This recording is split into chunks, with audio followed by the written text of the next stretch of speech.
বর্তমানে 15 থেকে 20,000 টাকার মধ্যে কেনা ফোন থেকে আপনি কি আশা করেন? কয়দিন চালানোর পর সেটা হ্যাং করবে, ল্যাগ করবে, বিভিন্ন সমস্যা হবে। এখন তো আবার মাদারবোর্ডও চলে যায়। কিন্তু আমি যদি বলি আপনি এই বাজেটের মধ্যে একটা ফোন কিনলে সেটা আপনি 4 থেকে 5 বছর ইউজ করতে পারবেন, তাও পিক্সেলের মতো বা আইফোনের মতো এটা পারফরমেন্স ড্রপ করবে না, কিচ্ছু হবে না, সব কিছু খুবই জোসভাবে চলবে। এটা নিয়ে আরেকটা ভিডিও বানিয়েছিলাম, সেটাতে অনেকেই বিশ্বাস করেনি আর অনেকে খুবই আজব কমেন্টও করেছে। আমার কাছে অনেক আগে থেকেই মনে হয়েছিল স্মার্টফোন কিন্তু দিন দিন পাওয়ারফুল হচ্ছে, কিন্তু তারপরও কেন এত ল্যাগ করবে? আগের দিনেও তো এত বেশি ল্যাগ করতো না, বর্তমানে যে পরিমাণে করে। তো এটার জন্য আমি আরও 3 বছর আগে থেকে একটা এক্সপেরিমেন্ট শুরু করি। সেটা শুরু করেছিলাম আমি রিয়েলমি 8 আর পোকো X3 Pro নিয়ে। কিন্তু পোকো X3 Pro ওই ফোনটা আমাদের কাছ থেকে চুরি হয়ে যায়, কিন্তু তারপরও ওইটার প্রায় 1 বছরের আমরা ট্র্যাক রেখেছিলাম। আসসালামু আলাইকুম, কেমন আছেন সবাই? আজকের এই ভিডিওতে আমি আপনাদের সাথে শেয়ার করব কিভাবে আপনি 15 থেকে 20,000 টাকার মধ্যে যে সমস্ত ফোন আছে ওইগুলো আপনি যতদিন ইচ্ছে ইউজ করবেন, কোনো ধরনের পারফরমেন্স ড্রপ ছাড়া, একদম নতুনের মতো। আর এটা কিন্তু পুরোপুরি প্রমাণিত। আমি প্রায় 3 বছর ধরে এই জিনিসটার উপর এক্সপেরিমেন্ট চালাইছি, সেটার ফলাফল আর আমি কি এক্সপেরিমেন্ট চালাইছি সেটা সব কিছুই আজকের এই ভিডিওতে শেয়ার করব। তো আপনি যদি আমার চ্যানেলে নতুন হয়ে থাকেন তাহলে please hit the subscribe button. তো চলেন ভিডিও শুরু করা যাক। এটার জন্য আমরা সিলেক্ট করেছিলাম রিয়েলমি 8 4G আর শাওমির পোকো X3 Pro। দুইটার দুই ধরনের ইউআই, একটার হচ্ছে MI ইউআই আর একটার হচ্ছে Realme UI. Poco X3 Pro এর কিন্তু সেই সুনাম আছে। পোকো X3 Pro এর মাদারবোর্ড নষ্ট হয়ে গেছে, তারপর অনেকের ক্যামেরা চলে গেছে, হ্যান ত্যান অনেক কিছু হয়েছে। তো আমরা যখন ফোনটা কিনি, এই ফোনটা আর পোকো X3 Proটা প্রায় একই সাথে কিনি। কেনার পর এগুলোতে যা করি সেটা হচ্ছে ফোনগুলো আপডেট দেওয়া একদমই বন্ধ করে দেই। কেনার পর প্রথম দিন জাস্ট একটা আপডেট আসছে, মানে ওটা হচ্ছে ওই সময়েরই নতুন তখন বের হয়েছিল। তো ওই সময় জাস্ট আমরা ওই একটা আপডেট দিই। আপডেট দেওয়ার পর একদম পার্মানেন্টলি আপডেট অফ করে রাখি। পোকো X3 Pro এর মধ্যেও আপডেট অফ করে রাখি আর রিয়েলমি 8 এর মধ্যেও আপডেট অফ করে রাখি।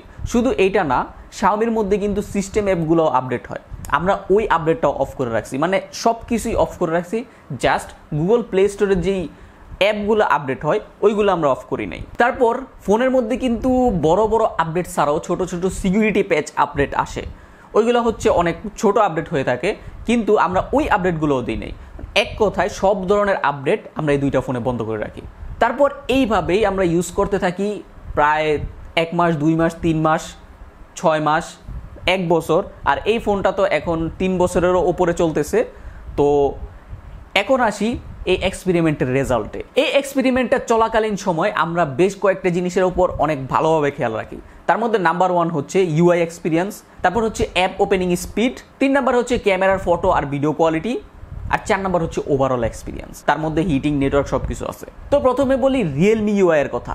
আমার এই ফোনটা 2024 সাল চলতেছে আর এখন এই ফোনটা কিন্তু অ্যান্ড্রয়েড 11-এ আছে, আর বর্তমানে অ্যান্ড্রয়েড 15 কিছুদিন পর আপডেট এসে পড়বে।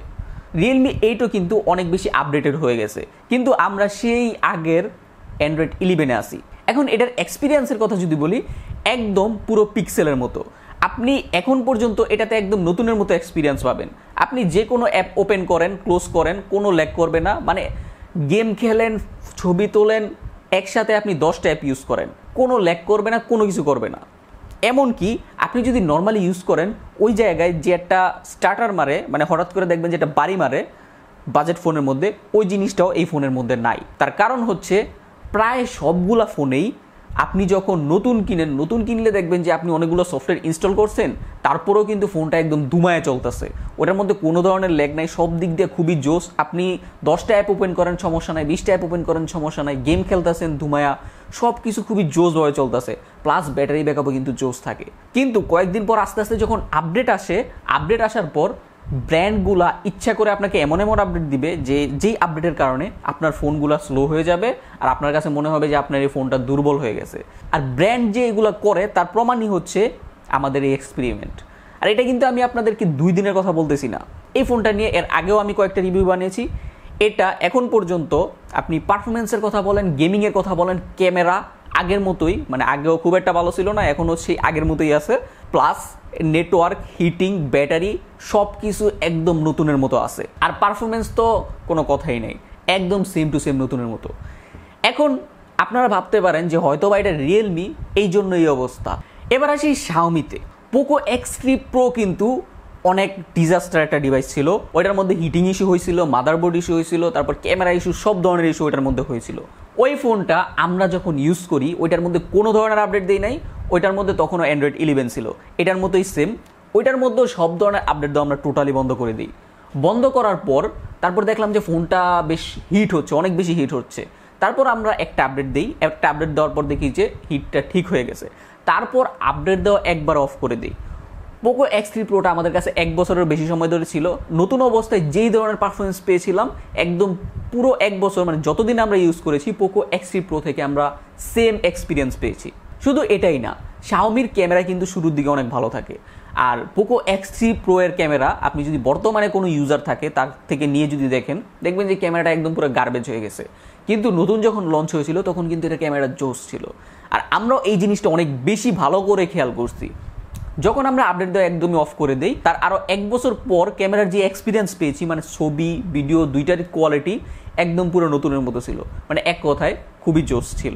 এখন এই জায়গায় একটা জিনিস মনে রাখা দরকার, আপনি যখন একটা নতুন ফোন কিনেন ওই ফোনের মধ্যে যদি প্রথমে সফটওয়্যারটা অনেক বেশি ভালো হয়, মানে ফার্স্ট সফটওয়্যারটা ভালো লাগবে, প্রথম সফটওয়্যারটা যদি ভালো হয়, তাহলে যদি আপনি এটাকে আপডেট না দিয়ে রাখেন তাহলে এই সেম স্পিড সেম পারফরমেন্স আপনি যতদিন আপডেট না দিয়ে রাখবেন ততদিন আপনি পাবেন। কিন্তু প্রথম সফটওয়্যারই যদি খারাপ হয়, যেমন কিছু কিছু ফোন আছে, ইনফিনিক্স, টেকনো মোটামুটি ভালো, মানে কিছু কিছু ফোন আছে যেগুলোর মধ্যে আপনার প্রথমেই সফটওয়্যার খারাপ থাকে, তো ওইগুলোর মধ্যে কিন্তু আবার আপনি এরকম করতে পারবেন না। বা রিয়েলমির বর্তমান যে ইউআই আছে, মানে আপডেটেড ইউআই, ওই ইউআইটা কিন্তু এই আগের মতো না, আগের ইউআইটা একটু বেশি ভালো ছিল। তো ওভারঅল এক্সপিরিয়েন্সের কথা যদি বলি, আপনি যদি আইফোন, স্যামসাং, মানে স্যামসাংয়ের ফ্ল্যাগশিপ আর পিক্সেলের ফ্ল্যাগশিপ ছাড়া আপনি যদি বাজেটে ফোন কিনেন, সেগুলো কিন্তু আপনি ওই সব ফোনের মতো ইউজ করতে পারবেন, মানে প্যারা ছাড়া আপনি অনেক দিন ইউজ করতে পারবেন। সেটার জন্য জাস্ট আপনাকে একটা স্টেবল ভার্সনে থাকতে হবে, কোনো কিছু আপডেট দেওয়া যাবে না, বিশেষ করে সিস্টেমের অ্যাপগুলা আর সফটওয়্যার, এমনকি সিকিউরিটি প্যাচও না। অবশ্যই এটা একটা সিকিউরিটি থ্রেট হতে পারে, কিন্তু লং টার্মের মধ্যে আপনি খুব ভালো একটা এক্সপিরিয়েন্স পাবেন, ব্যাটারি ব্যাকআপ, পারফরমেন্স, ক্যামেরা, সব কিছু। তো এই ভিডিওটা ছিল আমাদের 3 বছরের এক্সপিরিয়েন্সের ফলাফল। যদি ভালো লেগে থাকে please hit the subscribe button. এরকম আর অনেক ইন্টারেস্টিং ভিডিও আমাদের চ্যানেলে পাবেন। দেখা হবে পরবর্তী ভিডিওতে। আল্লাহ হাফেজ।